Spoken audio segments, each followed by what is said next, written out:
This is Chief Dale Riley, and he's the one that made our Section 25 and 35 that protects our Constitution.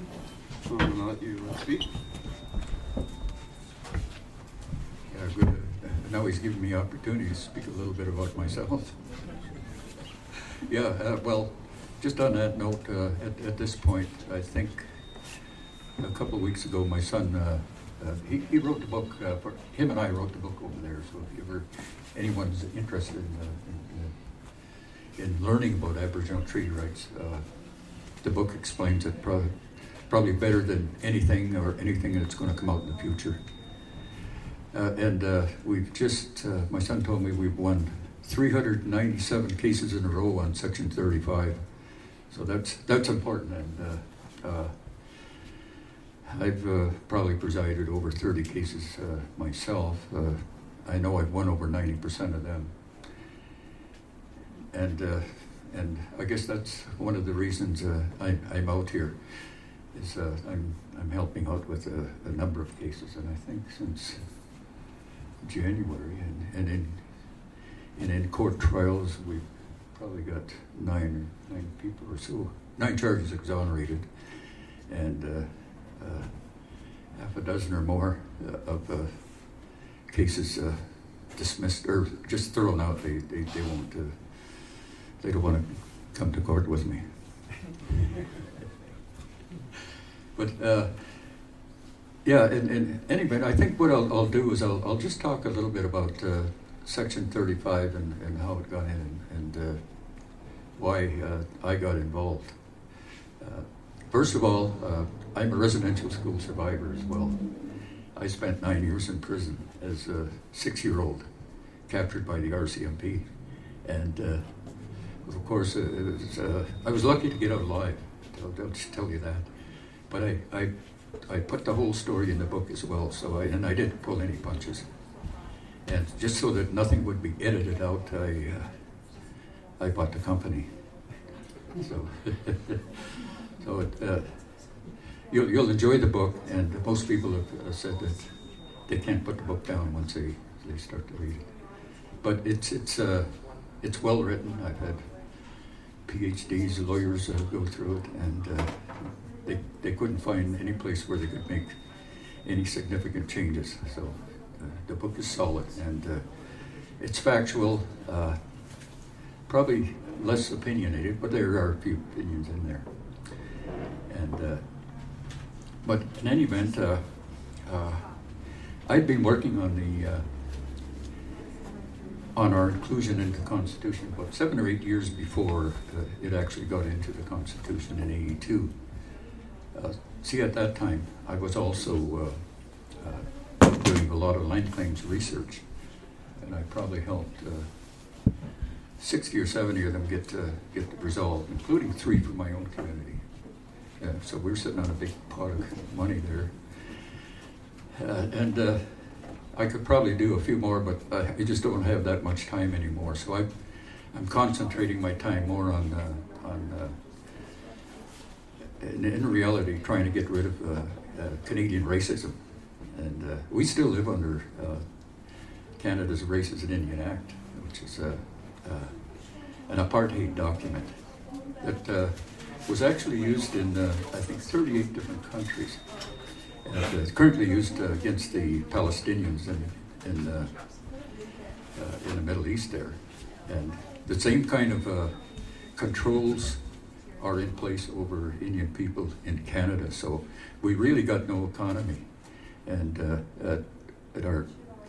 I always tell people, I really don't want my grandchildren to face the same situation that I had to go through. So I want them to have jobs, and I want them to have at least an equality in the economy of this country, same as the Canadians. Now, we don't identify as Canadians because we're not, and Mi'kmaq people are from the Mi'kmaq Nation, and they're not. Canadians are something created by John A. Macdonald in 1867. But that's a whole story unto itself. I'm writing a book on the BNA Act, Because essentially, I'll just make a few remarks on it. It was a totally racist operation that didn't involve any First Nations, even though the treaties were in place. So the BNA Act is really a total violation of your treaties, because they, in order to get access to the lands and the resources, they introduced the Indian Act, which made Indian people non-persons. And I tell people, well, that means that they had to put us someplace below the chimp. But although we could talk, but in reality, that's what the legislation does, racist legislation. That, again, we never had any part in discussing or anything. So I would say, in my mind, the BNA Act is invalid, and they still have to talk to us about it. Okay, but I know in this province, you're going to be facing a huge situation on because the Mi'kmaq people still own all of the land. They own it, and there's no other question about it, except we have occupiers on it. And no, but we've never lost a war to anyone, so we're not in the same situation as they are in the U.S. And the only thing that really needs to come around is, can the court system really be fair in adjudicating or in any of this? But I've always contended that our only place we can get a proper hearing is in an international court, because, hey, the judges are under that system, and even the lawyers are under that same system as well. They've had to swear an oath to the king, to their king. I think he's in England. Someplace in Europe, I don't know. I've never had a king. Although, hey, that's just crazy. In residential school, first thing they made us do was sing "God Save the King." This was before Elizabeth came in. I was in 1950 or 55. I think. And before that, 4 years in TB sanatorium. And then they took me out of the sanatorium and put me in the residential school so I would infect the other kids.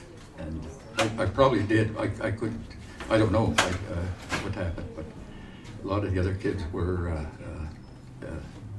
they all tested out for TB positively, so it probably happened. Although I could never say for sure, I couldn't prove it. But there was no cure for it at that time. There was no, it was so contagious that so many people caught it. But in any event, once I got out of there, I was out in the street, and 13. But luckily, I had an aunt that had a business, garden marketing business. So I was able to get a job with her, and I worked my way through high school, and graduated, and then I became a machinist. But after a while after that, I went back to university and ended up doing all of the land claims research that I was involved in, which actually prepared me for sitting down and trying to negotiate those sections in the Constitution under the old Trudeau. Although I was never an admirer of him, and I've always refused to shake his hand, and even the new one, I won't shake his hand, as long as they have this racist apartheid law in place in Canada. And I'm going to take it down the next trial. Watch me take it down. First time they're going to let me actually go at it. Usually if they know I'm going to be on the roster, either as a defendant or defending someone, all of a sudden cases are all dropped. But hey, there's still a long ways to go. We've got a big hill to climb here, but we're doing it. And unfortunately,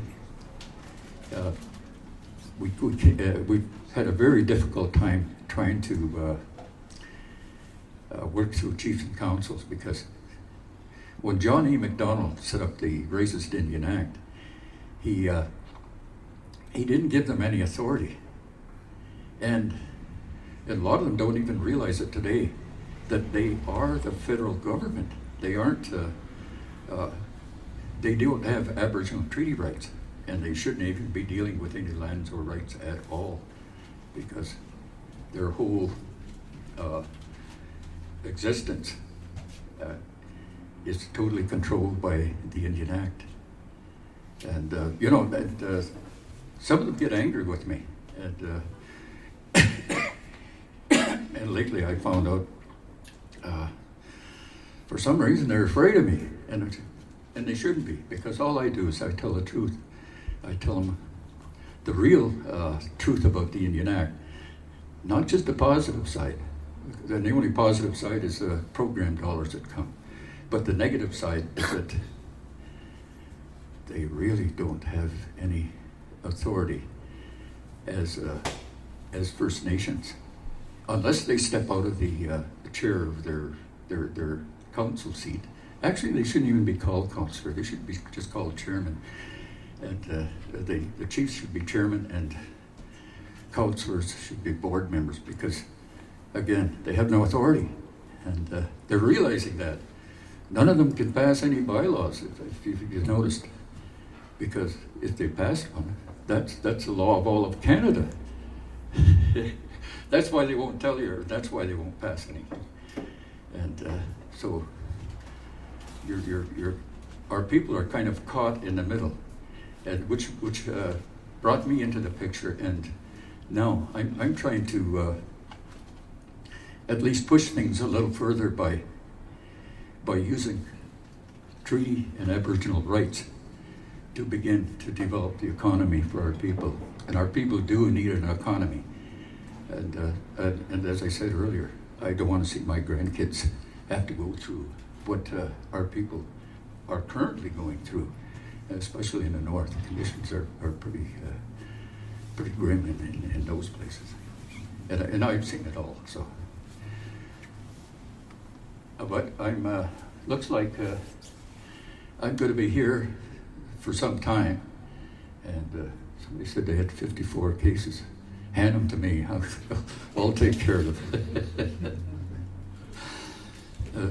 But we're going to take on the province, and we're going to take on, take them on all over the place now.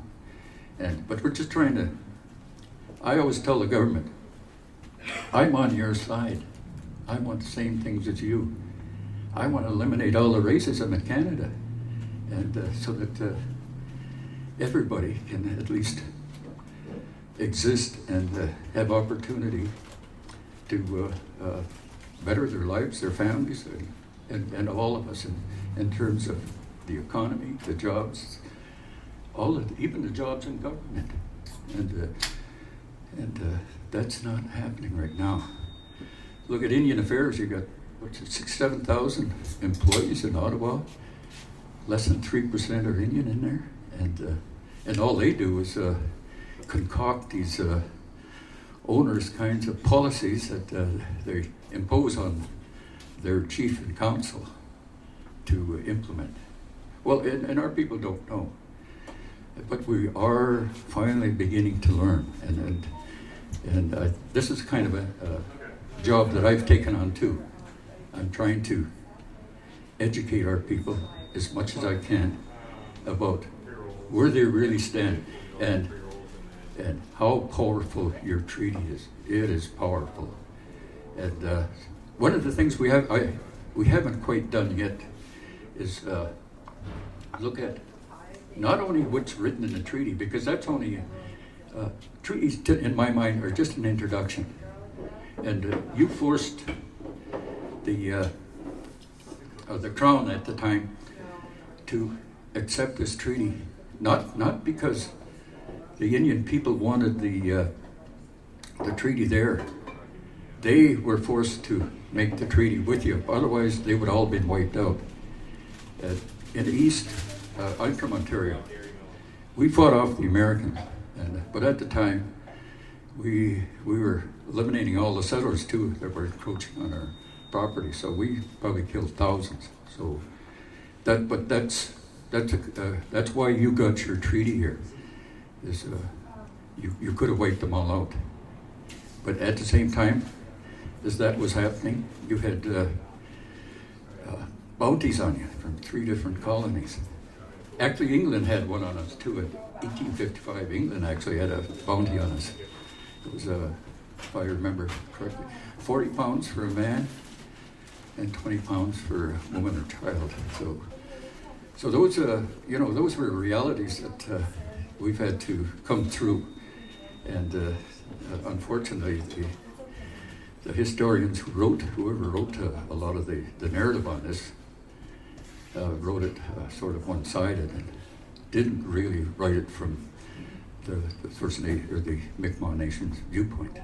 I'm just telling you, and because I'm also a historian. I've gone through a lot of this. I've spent hours and hours and hours in the archives, so I've actually seen all the original material, and not somebody else's interpretation, except my own. But and anyway, I'm here.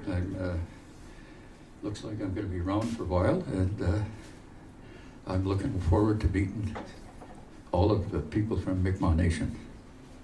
Thank you. I'm just going to leave it at that, but I wanted to open it up so that if you have questions, you can ask me. I'm going to give you a lot of time. If you have any questions, I'll certainly do my best to answer.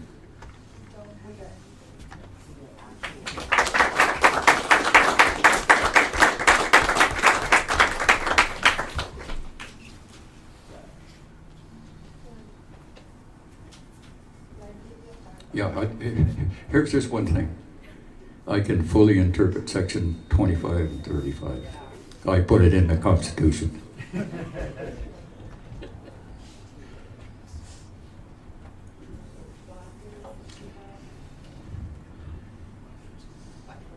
was taught this a long time ago by a professor, and we talked about the Indian Act and dropping it. Yep. That was the teacher for that. Yeah. What's the negative of just dropping it? Well, the negative is that it's a violation of your treaty, automatically.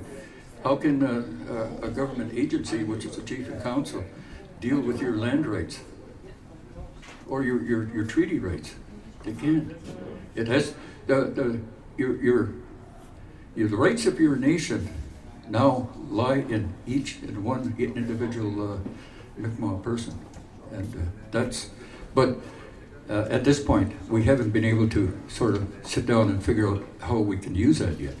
But you have the authority, and it's powerful. So you're saying the treaty itself would take up the slack? Yeah, Indian Act is a violation of the treaty.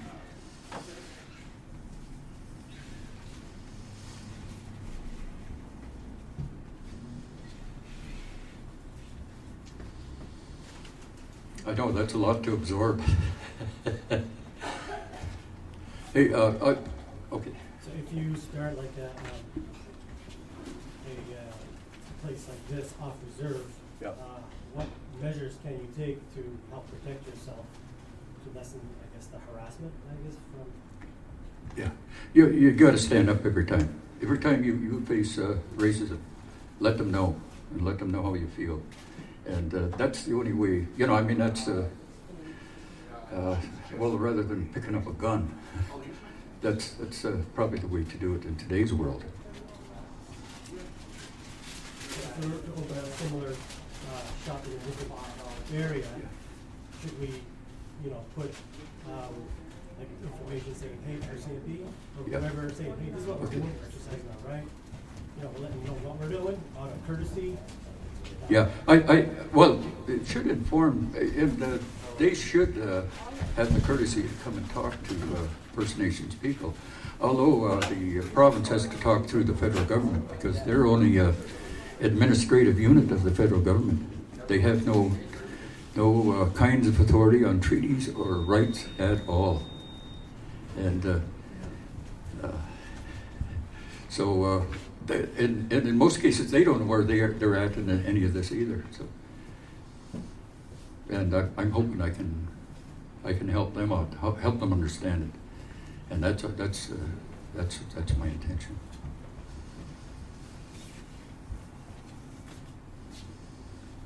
You mentioned your book, so is this book specifically on the negotiations with Ottawa back in '82? The book has got two important aspects about it. I deal with which is very emotional for me to have to write about all of the atrocities that happened in residential school, but I did, and I didn't pull any punches. But to me, the most important thing for now and in the future is giving everyone an understanding of what Section 35 and 25 means, and actually 52, which is another section as well. 52 is important because it says you can't make frivolous laws that purport to supersede treaties.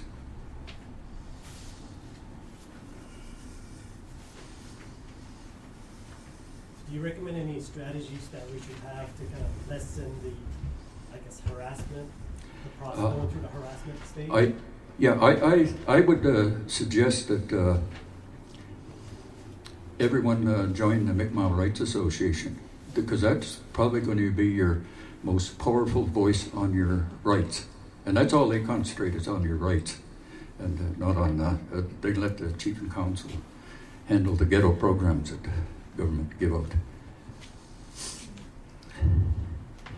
Yeah, so he wants to know about I think he was asking about like the process of the Mi'kmaq Rights Association, or before they open the shop, and what the Mi'kmaq Rights Association does to kind of protect. Yeah, well, they're now they've declared themselves a government body, so they can interfere in court cases. They can provide information as to what your rights really mean, because they talk to me, and they use me.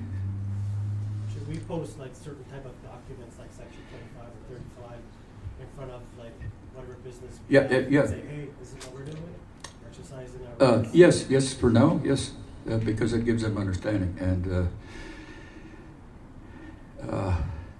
I don't know any faster way of getting rid of racism, but we just got to stand up and everybody commit to that. And you'll soon find out that hey, they don't like it either. But one important thing, if you're going to do business, as you suggested in your talk there, you own all of the land here yet. And now, the province can't really deal with that either. It's got to be the feds. And then there's just so many questions you can raise. How did the province get the right to mark boundaries on your treaty lands? You know, and probably 100 other questions I could throw out to you, but I'm not going to at this point. Like we're in the seafood industry. We currently ship our treaty lobster across the border. Should we be aware of any type of other document that we can exercise crossing the border? Oh, well, you've got the 1792 treaty, J Treaty? Yeah, the J Treaty between England and the U.S. But Canada, I wish I'd have handled that court case on that one, because what they try to do is defend. Canada was defending that. Well, it didn't sign that, but it was fully obligated under the treaty made with England, because Canada really had. Canada wasn't a country until 1982. They were just a colony of Britain. So even then they didn't have the right to introduce the Racist Indian Act. This is something people don't know, is Canada was just a colony.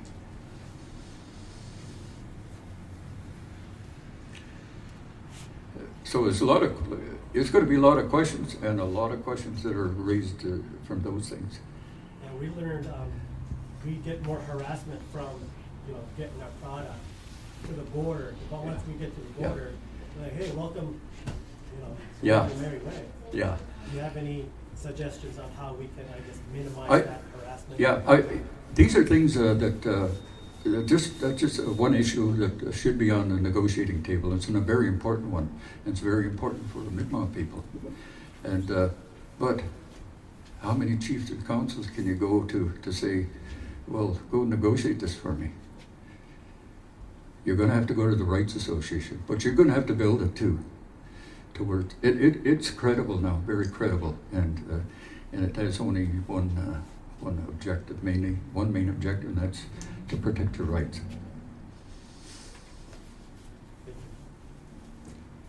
But you see the weakness of the chief and council, because they make a little bit too much noise. They get their funding kind of jiggled around on them. Okay, we're going to end it there.